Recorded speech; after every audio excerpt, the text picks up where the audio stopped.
มื้อนี้ก็ถือว่าสบายดีเนาะทุกท่านเนาะมื้อนี้เฮาสิมาเว้ามารีวิวเรื่องเกี่ยวกับมิกเซอร์เนาะบางท่านซื้อเมื่อแหละโทรมาถามว่าเสียงไมค์ไปได้เนาะคือบ่ม่วนได้ยินแต่เสียงดนตรีว่ะเนาะเอาสิมาแนะนำตุ่มต่างๆใน channel เนาะนี่คือchannel ของมิกเซอร์นี่คือ1 channel ประมาณนั้นเนาะ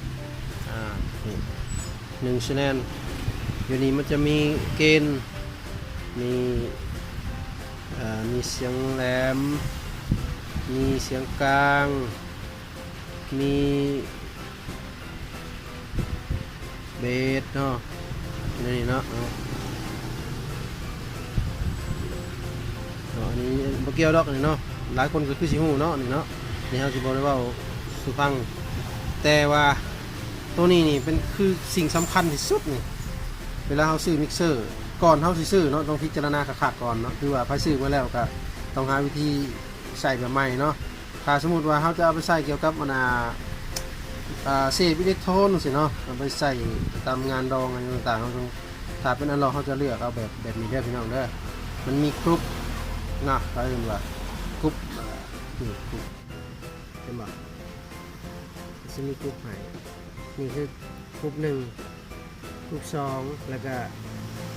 สเตอริโอแมนใหญ่ตัวนี้เนาะในแนว R เนี่ยกรุ๊ปนี่2อันนี่เราสามารถแบ่งเอากรุ๊ปใดกรุ๊ปหนึ่งใส่สำหรับเสียงไม้เนาะหรือบอจังสั้นก็เอาทั้ง2กรุ๊ปเลยเนาะเห็ดเสียงไม้เพื่อจะไปดันเสียงไม้ขึ้นเนาะส่วนเสียงเพลงเขาก็จะเอาเข้ามาในช่อง LR ตัวเดียวเนาะเพราะว่าเสียงเพลงส่วนหลายเขาน่าจะมิกมาดีแล้วเนาะเขาจะเป็นสิเป็นมิกหลายลวงเนาะแต่ถ้ามาเบิ่งว่าอันนี้กับอันนี้มันเกี่ยวของกันยังเนาะอันนี้คือถ้าเบิ่งช่องใกล้ๆกันเนาะสแนนที่16เนาะสแนนที่เนี่ยเนาะนี่เอฟเฟกต์เนาะนี่เอฟเฟกต์นี่ก็แบบเดียวกันเนาะมันจะเส้นเข้ามาเนาะมาปุ๊บถ้าเขามาเบิ่งไว้ในช่องสแนน1เนาะช่องตัวนี้เนาะมันจะมีเขาไปใกล้ๆมันจะมีเดี๋ยวได้ว่าเขาถ่ายในสถานที่จริงอาจจะแสงอาจจะไม่พอแบบนี้เนาะนี่เห็นชัดๆบัดเห็น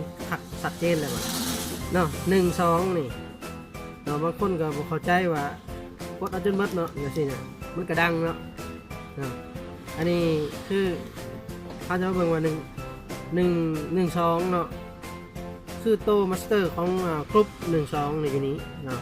นี่แล้วก็3 4โตถัดลงมาเนี่ย3 4กับโตมาสเตอร์อยู่นี้เนาะคือเขาจะแยกเอาตัวนี้นี่เวลาช่องได้เขาเปิดเพลงเขาหมอดไว้เนาะหมอดไว้เนี่ยลองมาเห็ดเบิ่งของใครของมันลองเบิ่งเพื่อนเนาะมิกเซอร์ของใครของมันเนาะบ่ว่าจะเป็นยี่ห้อได้ก็แล้วแต่เนาะถ้ามันมีกรุ๊ป1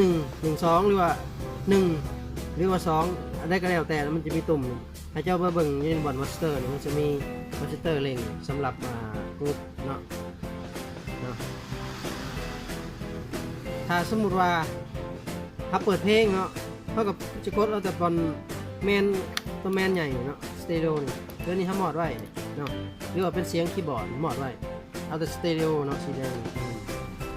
หรืออยากบอกเป็นตุ่มสีแดงเป็นตุ่มสีอื่นกับแล้วแต่ต้องเขาต้องเบิ่งสเตอริโอนี่เป็นมาสเตอร์ใหญ่อยู่นี่เนาะมาสเตอร์รวมตัวใหญ่อยู่นี่เนาะเวลาเขาหมอดนี่ปุ๊บเนาะเสียงของกรุ๊ป1 2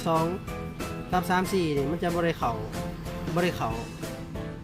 มาในช่องนี้เนาะเขาเล่งยังต่างๆมันก็จะมีการเปลี่ยนแปลงยกตัวอย่างนะเขาเปิดเพลงลงหมดเนาะอยากจะเอาเพลงลงหมดเพราะว่าเราเปิดแล้วนี่สมมุติว่าเนาะ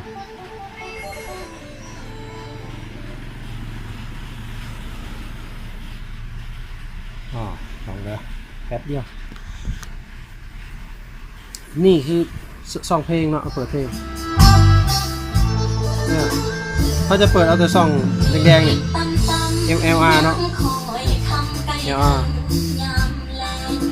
ไปเลยเวลาเขามาเล่นนี่จะบ่มีการเปลี่ยนแปลงหยังบัดนะเพราะว่าเขาบ่ได้เอาเขามาเนาะมาเอาเขามาในกลุ่มนี่เนาะ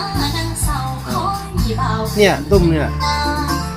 สมมติว่าเดี๋ยวนี้เขาตั้งไว้ในศูนย์นี่เนาะ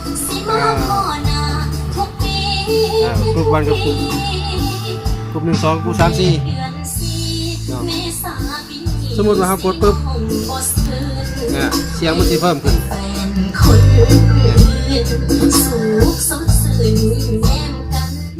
เพราะฉะนั้นแล้วถ้าเป็นเสียงเพลงเนาะถ้าเป็นเสียงเพลงเนาะเขาแนะนำให้ใส่แต่สเตอริโออย่างเดียวเนาะนี่ตัวนี้เนาะตัวนี้ปิดหมอดไว้เนาะเอาไว้ใส่เฉพาะกับเสียงไมค์เนาะถ้าหากว่ายกตัวอย่างว่าตัวซ่องได้เขาใส่ไมค์เนาะตัวนี้เขาก็เปิดเอาคือเก่าเนาะตัวสเตอริโอแมนแล้วเขามาเปิดเอาตัวนี้เปิดเอาตัวนี้เปิดเอาตัวนี้เปิดเอาตัวนี้เนาะหลังจากนั้นเขาจะมาเล็งเอาอยู่ในหนีไมค์เนาะเล็งเลยยกตัวอย่างว่าอันนี้คือเสียงไมค์เนี่ยเวลาเขาเซ็นเข้ามาเอาแค่น้องยอดดวงมาลาเทียบกับคนสัญญาเขาว่าจะเคยเว้าแต่ข้าวก่อน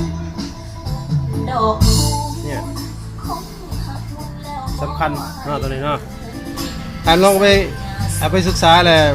ลองเห็ดลองเบิ่งเนี่ยถ้าจะเอาไปศึกษาลองเห็ดเบิ่งเนาะว่าจะได้ผลแบบใดนั่นเนาะท่าน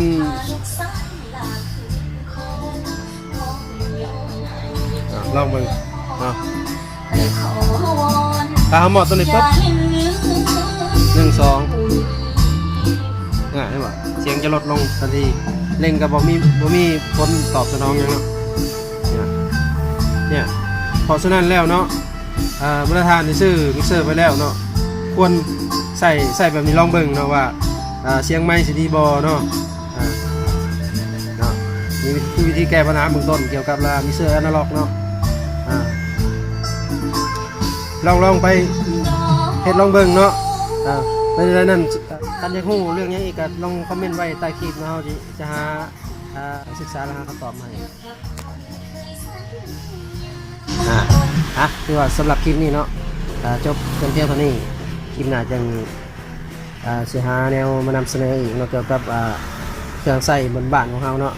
ก่อนที่เราจะก้าวไปถึงมิกเซอร์ดิจิตอลเนาะแต่ช่วงนี้ยังเอาอนาล็อกไปตามลำดับซะก่อนเนาะใส่ตัวนี้ไปก่อนมิกเซอร์แบบอนาล็อกซะก่อนเนาะโอเคสำหรับคลิปนี้จบเพียงเท่านี้ซะก่อนเนาะหากท่านใดยังบ่เข้าใจเรื่องใดก็กรุณาคอมเมนต์ไว้ใต้คลิปเนาะเพื่อเราจะได้หาคำตอบมาไว้ให้ท่านเนาะเพื่อเป็นประโยชน์ให้แก่พี่น้องที่ซื้อมิกเซอร์มาแล้วเนาะโอเค